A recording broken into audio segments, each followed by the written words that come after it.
Horror कहानियां थी। काला जादू। अपने बेटे रिशु के माथे से टपकते हुए पसीने को देखकर सविता की हालत खराब हो गई। ऐसा आज पहली बार नहीं हुआ जब रिशु नींद से घबराकर जागा है। हाय मेरा बच्चा, न जाने किसकी नजर लग गई है तुझे। जब से मेरे बच्चे ने 10वीं के एग्जाम में स्कूल टॉप किया है तब से रोज बुरे बुरे सपने आने लगे हैं।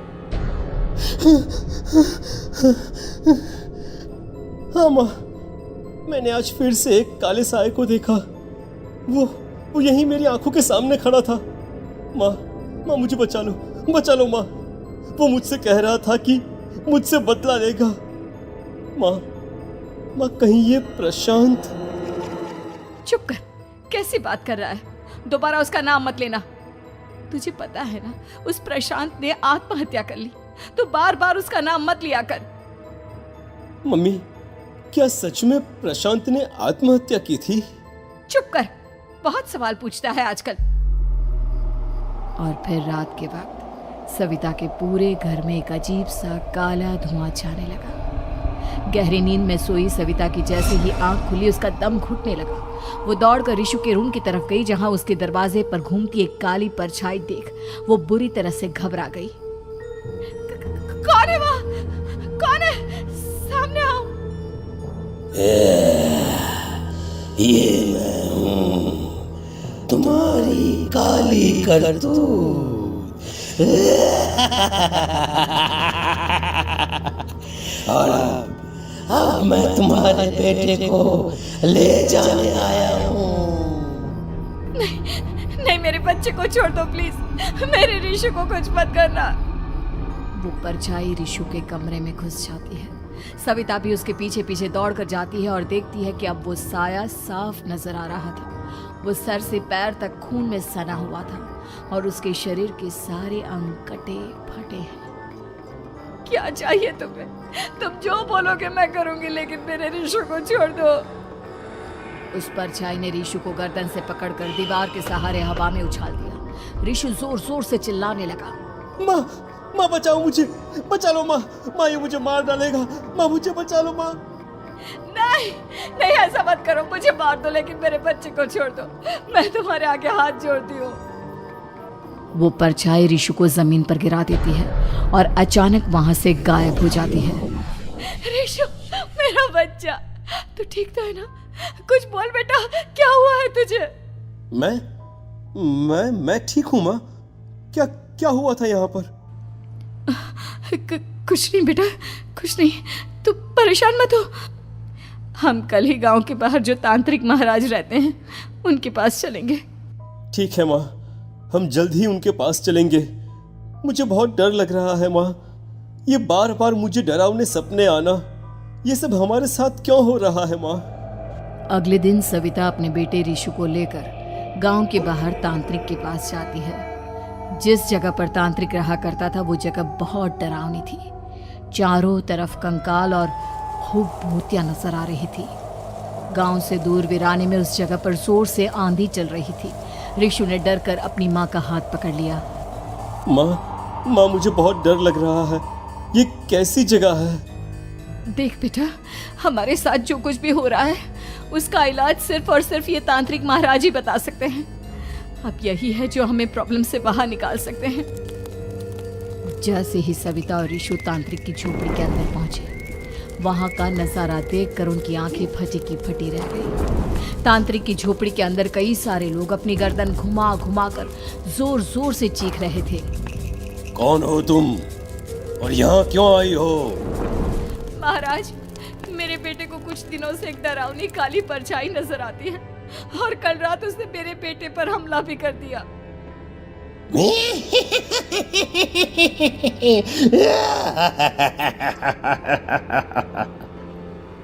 मम्मी हमें यहाँ से चलना चाहिए। ये जगह मुझे ठीक नहीं लगती। नहीं बेटा, ऐसा नहीं कहते। रुक जाओ, 2 मिनट के लिए रुक जाओ। क्या कहा? काली परछाई? तुम्हारे बेटे पर किसी काली परछाई ने हमला किया? हाँ महाराज, वो कह रही थी कि वो मेरे बेटे को कुछ कर देगी, कोई उपाय बताइए महाराज। मेरे बेटे के साथ कुछ गलत नहीं होना चाहिए। तुमने किसी दूसरे के साथ गलत किया है तो तुम्हारे साथ भी गलत होकर ही रहेगा। तुमने किसी की जान ली है, किसी को मार डाला है तुमने। नहीं महाराज, मैंने ऐसा कुछ नहीं किया। मैंने किसी की जान नहीं ली। मुझे कोई उपाय बताइए। लगता है तुम इतनी आसानी से नहीं मानोगी। मैं तुम्हें अभी उस काली परछाई से मिलवा देता हूँ और वही सारा सच तुम्हारे सामने लेकर आएगा। सविता और ऋषु ने डर के मारे अपनी आंखें बंद कर ली। तभी अचानक तांत्रिक की झोपड़ी में अजीबोगरीब आवाजें गूंजने लगी। सविता और ऋषु बुरी तरह से कांप रहे थे। आंखें खोलो और अपने सामने देखो। क्या यही है वो जिससे तुम कल रात को मिली थी? बताओ मुझे। हाँ, इसने कल रात मेरे बेटे के ऊपर हमला किया था। ये उसी लड़के की भटकती हुई आत्मा है जिसे कुछ दिन पहले तुमने मार डाला था। मम्मी ये महाराज क्या कह रहे हैं? क्या सच में आपने किसी की जान ली है, किसी को मार डाला है? अगर हाँ तो बताइए ना मम्मी, किसको मारा है आपने? किसको? तुम्हारी माँ इतनी आसानी से सच नहीं बताएगी बेटा। इसने एक बच्चे की जान ली है। कहीं उसका नाम प्रशांत तो नहीं महाराज? वो मेरा दोस्त है, मेरा पड़ोसी है। सही पहचाना। देखा सविता, तुम्हारा खुद का बेटा भी जानता है कि तुमने किसी के प्राणों की बलि चढ़ा दी और इसीलिए अब उसकी बुरी आत्मा तुम्हारे घर में भटकती है। मुझे माफ कर दीजिए महाराज, मुझसे बहुत बड़ी गलती हो गई। प्रशांत हमारे पड़ोसी का बेटा था। हर बार उसके नंबर मेरे बेटे से ज्यादा आते थे और इसलिए मैंने उसके कमरे के बाहर काला जादू किया था, पर मुझे नहीं पता था कि वो मर जाएगा। तुम्हारे उसी काले जादू वाली गुड़िया के अंदर एक बुरी आत्मा थी जिसने उस बच्चे के दिमाग पर बुरा असर कर दिया और उसी की वजह से उस लड़के ने अपनी बालकनी से कूदकर आत्महत्या कर ली। इसकी वजह सिर्फ और सिर्फ तुम हो, तुम। नहीं महाराज, जो कुछ भी हुआ मुझे नहीं पता था कि प्रशांत अपनी जान दे देगा। प्रशांत की आत्मा इस वक्त तुम्हारे सामने खड़ी है, हमसे बात करना चाहती है। बोलो क्या कहना चाहते हो? मैं जीना चाहता था, बड़ा होकर कुछ बनना चाहता था। आपके बेटे से मुझे कोई परेशानी नहीं थी। अरे वो तो मेरा अच्छा दोस्त था। मुझे माफ कर दो बेटा, मुझसे बहुत बड़ी गलती हो गई, मुझे माफ कर दो। माफ करने से मुझे वापस जिंदगी नहीं मिल जाएगी। मेरे माँ बाप आज भी मेरे लिए रोते हैं। आपने मेरे साथ बहुत गलत किया है, बहुत गलत। और तभी अचानक प्रशांत की आत्मा वहां से गायब हो जाती है। सविता जोर जोर से रोने लगती है। सुन लिया तुमने? ये तुम्हारे अपने ही किए हुए पाप हैं जो इस तरह से तुम्हारे सामने आ रहे हैं। माँ, ये आपने अच्छा नहीं किया। सिर्फ 10th बोर्ड के एग्जाम में मैं टॉप कर पाऊं, इसलिए आपने मेरे दोस्त के ऊपर काला जादू कर दिया। नहीं मम्मी, नहीं, अब हम कभी खुश नहीं रह पाएंगे, कभी नहीं। मेरे दोस्त की आत्मा को कभी शांति नहीं मिलेगी मम्मी, कभी नहीं। लेकिन मैंने जो कुछ भी किया सिर्फ तुम्हारे लिए किया। वो लड़का हमेशा फर्स्ट पोजीशन पर आ जाता था और इस वजह से हमेशा तुम्हारे मार्क्स कम पड़ते थे। मैंने तो सिर्फ उस पर एक छोटा सा काला जादू किया था बेटा। मुझे क्या पता था कि उसका ये नतीजा निकलेगा। जिस गुड़िया को तुमने उस लड़के के कमरे के दरवाजे पर लगाया था, दरअसल उसके अंदर एक बुरी आत्मा का प्रवेश हो गया था, जैसा कि अक्सर काला जादू करते समय हो जाता है। मुझे अपनी गलती का एहसास हो गया है। मैं प्रायश्चित करना चाहती हूँ। आप बताइए मैं क्या करूँ? प्रशांत के घर जाकर उस काली गुड़िया को वहां से निकालकर यहाँ लेकर आओ। मैं उसे आग में जलाकर राख कर दूंगा और उसके बाद प्रशांत की आत्मा को हमेशा के लिए मुक्ति मिल जाएगी।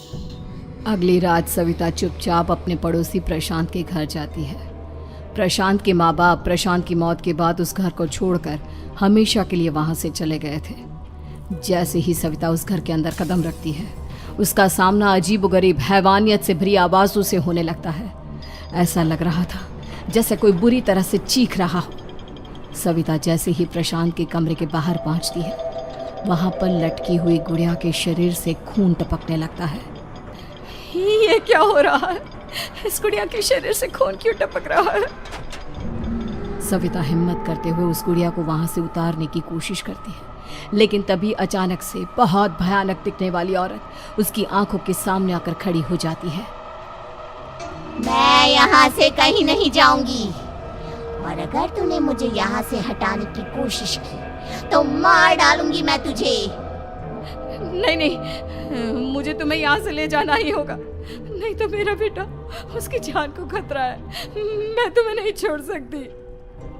अगर तुम्हारे अंदर हिम्मत है तो मुझे इस घर से बाहर ले जाकर दिखाओ। और ऐसा कहकर वो औरत सविता के ऊपर हमला कर देती है और उसे हवा में उछाल उछाल कर जमीन पर पटकती है। लेकिन तभी अचानक मौका देखकर सविता अपने हाथ में ली हुई सुई उसके हाथ में चुभो देती है। हाथ में सुई लगते ही वो औरत जमीन पर तड़पने लगती है। ये क्या किया तूने? ये क्या कर दिया? तुझे ऐसा नहीं करना चाहिए था। तांत्रिक ने मुझे कहा था कि तुझसे जीतने का सिर्फ यही एक तरीका है जिससे मैं अपने पापों का प्रायश्चित कर सकती हूँ और अपने बेटे की जान बचा सकती हूँ। और उसके बाद वो डरावनी दिखने वाली औरत एक छोटी सी जादुई गुड़िया में तब्दील हो गई और सविता ने उसे ले जाकर तांत्रिक को दे दिया। तांत्रिक ने जादुई गुड़िया को आग के हवाले कर दिया।